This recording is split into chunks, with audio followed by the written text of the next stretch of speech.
So it is believed that feasting on pad thai or chicken wings smothered in suicide sauce, where did I get these notes from, may fire up your digestive system and bowels and consequently your uterus. This sounds like a recipe for disaster. I'm not gonna.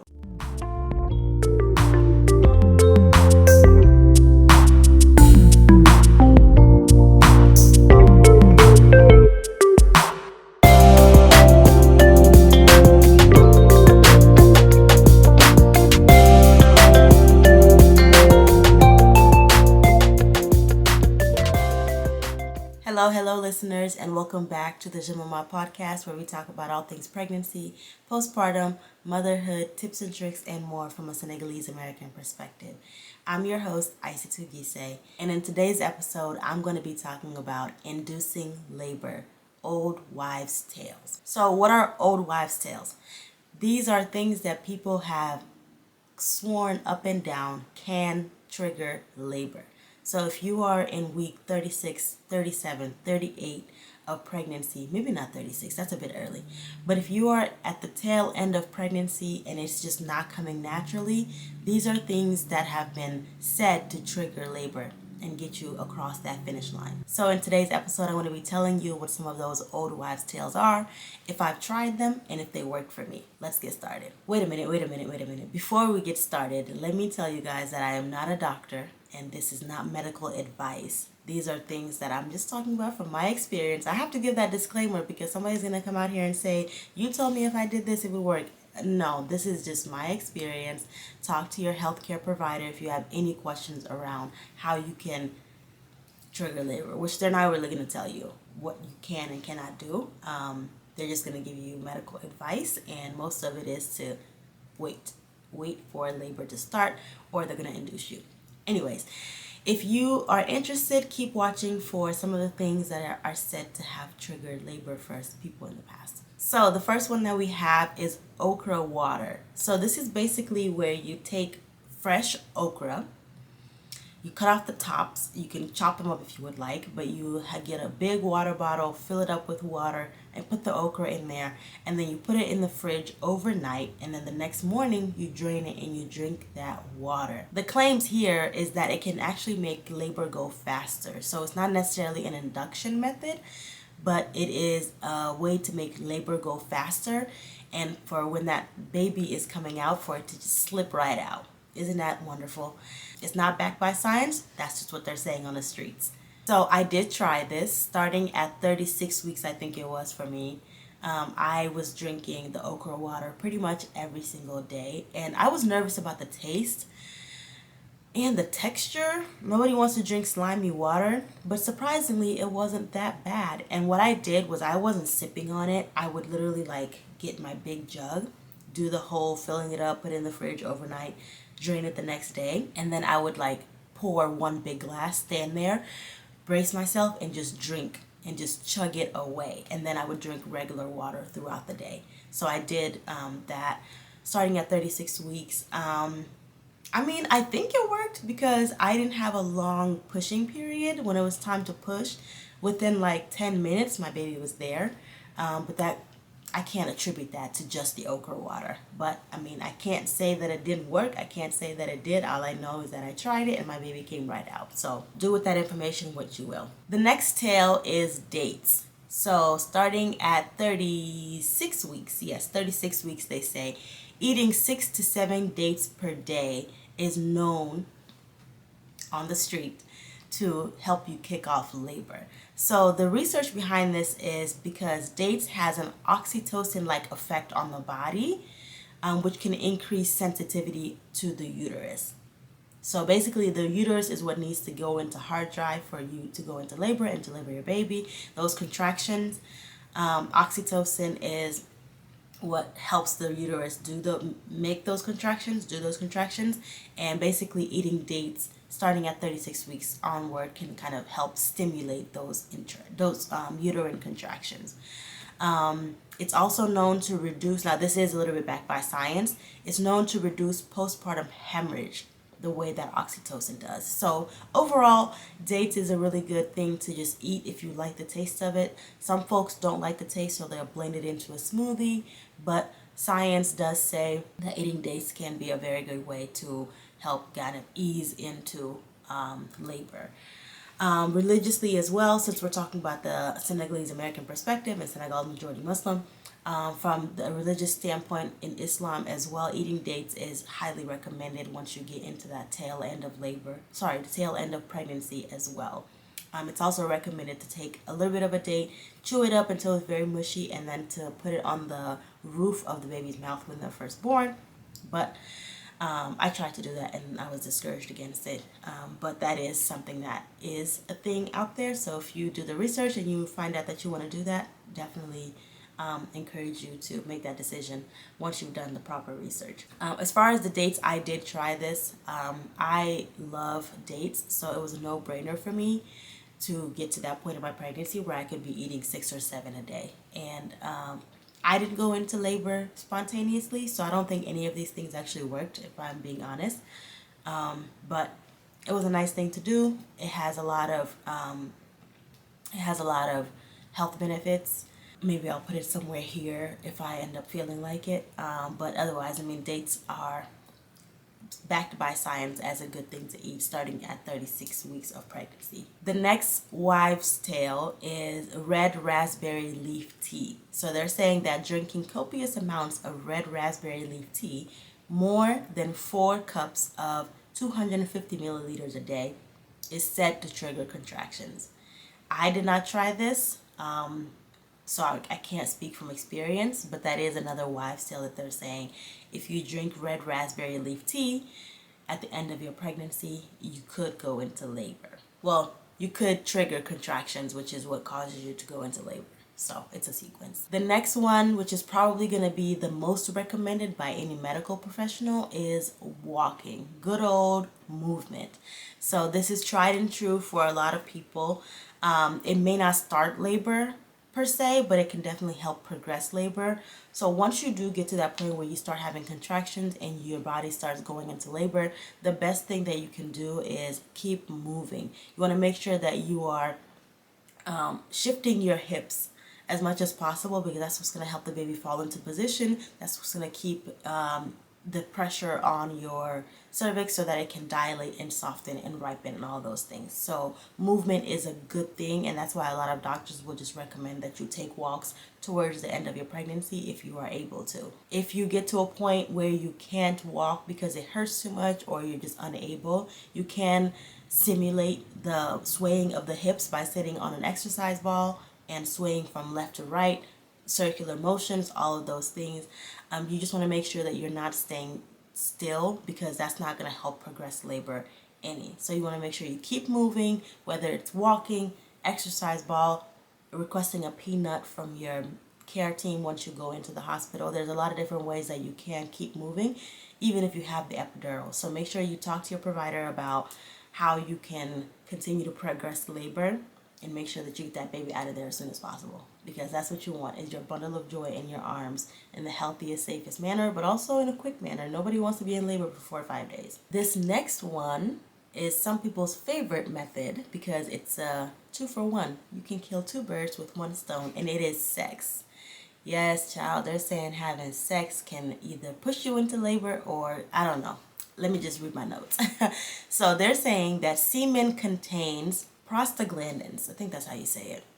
And this is a hormone that can help ripen, which is what you need to happen to the cervix. It can help ripen the cervix, and this could possibly lead to contractions. So similarly, they say an orgasm releases the hormone oxytocin. That is what stimulates the muscle of the uterus to contract. So basically, there's your uterus. It needs to contract. And that contraction is what pushes the baby down and gets it out. So all in all, having sex is said to trigger contractions and help push you into labor. Now I just want to say here that it might be the last thing on your mind when you're so close to having a baby to think about having sex.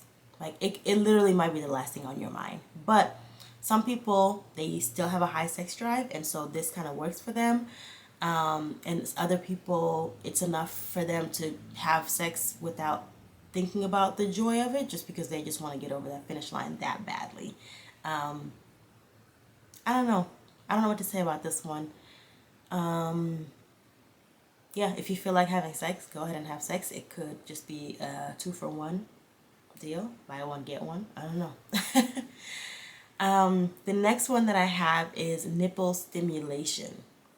You could couple that with the having sex one. Anyways, this may trigger contractions. So actually in my research when I was in the middle of trying to push the baby out, like just get the baby out of me, I did look up what nipple stimulation could do. And basically it's those contractions again. And it wasn't until after I gave birth that I realized how true this was. When you are breastfeeding in those early days, you can literally feel your uterus contracting the same way you were having contractions before. They're not going to be as intense, but you can literally feel your uterus contracting and shrinking back to its size. It's an amazing, like, not amazing, like in a good way, like it doesn't feel good, but it's like an awesome feeling. You're just like, wow, like the way the body works is absolutely fascinating.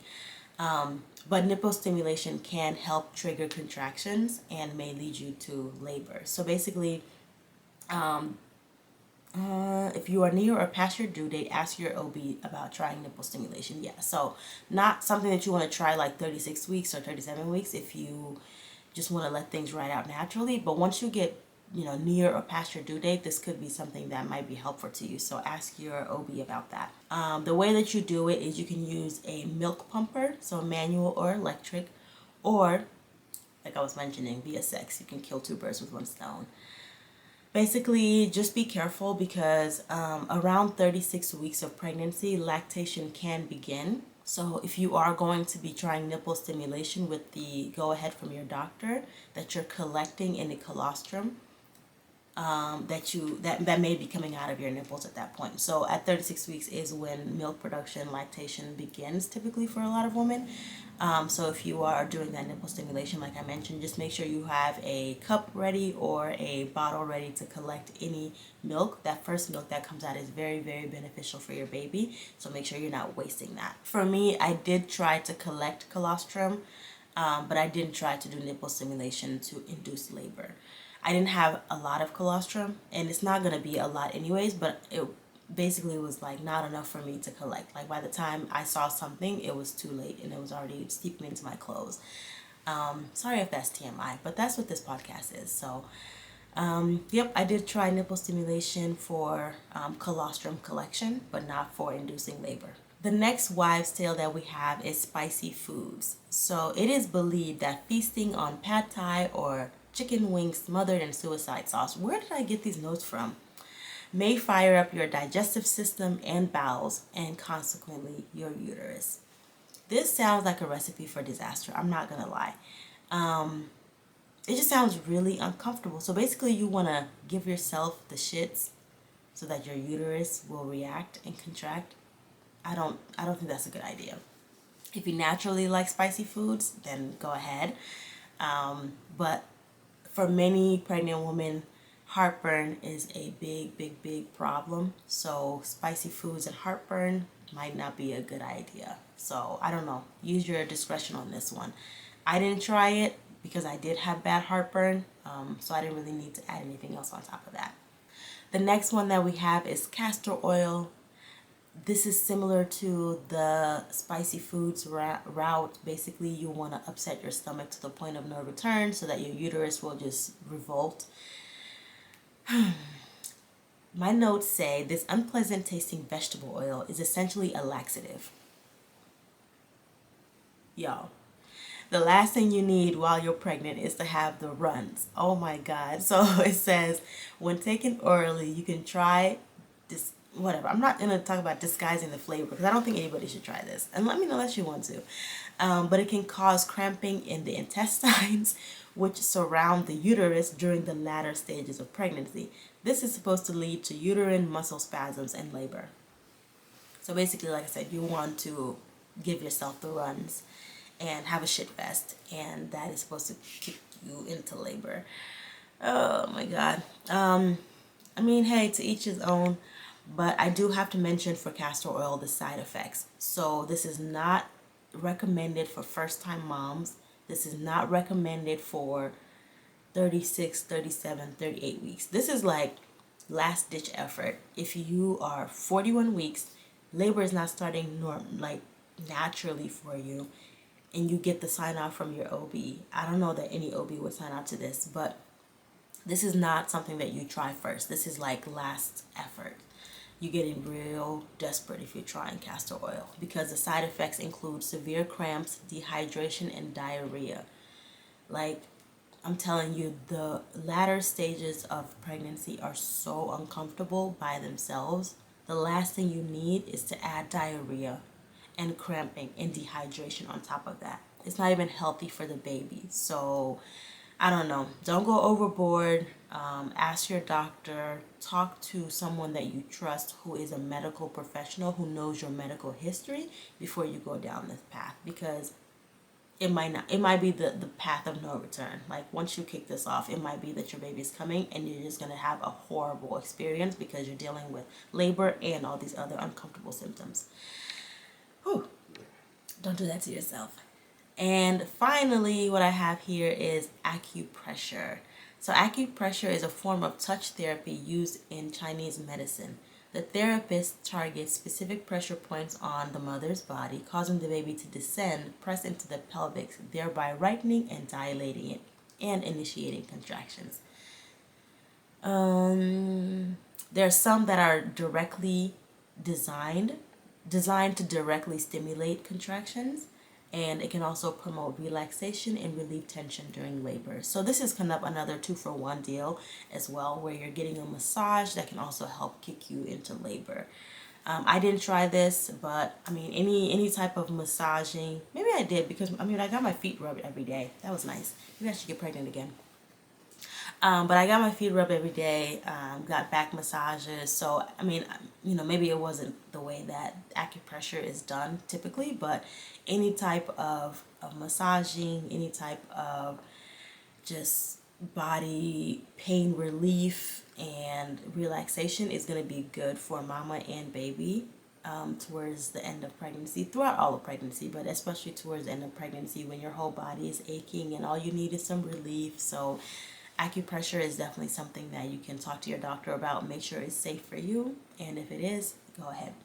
So for me personally, I was induced at 38 weeks in one day. So I didn't get far enough to try any of these measures really, outside of the dates, the okra water, the acupressure / massage. I was not that desperate. I mean, I was pretty desperate, I'm not going to lie to you. But I was not that desperate to the point where I was willing to try anything that wasn't signed off by my OB, or that would just cause me extreme discomfort just for the sake of having my baby. What was another week if I waited 38 weeks? What was another day if I waited all those days? So thankfully, I had a healthy baby girl through induction method, but hopefully with my next baby, inshallah, whenever that is, I can try some of these methods, or just go into spontaneous labor where I don't have to get induced, and I can attribute it maybe to walking a lot or something like that. But either way, healthy mom, healthy baby is the goal, so it doesn't really matter. Just make sure that you are taking care of yourself, you're taking care of your body, and you're taking care of this newborn baby that is going to be in your arms, inshallah. Like I mentioned, yeah, most of these are recommended for second, third, or fourth babies. During that first one, you just don't know what you don't know, so it's better to err on the side of caution and not add more complications to what you're already going through. Talk to your OB. The most you need to do probably for your first and second one, this is just my advice, is maybe drink that okra water, because it can't hurt for the baby to slip right out.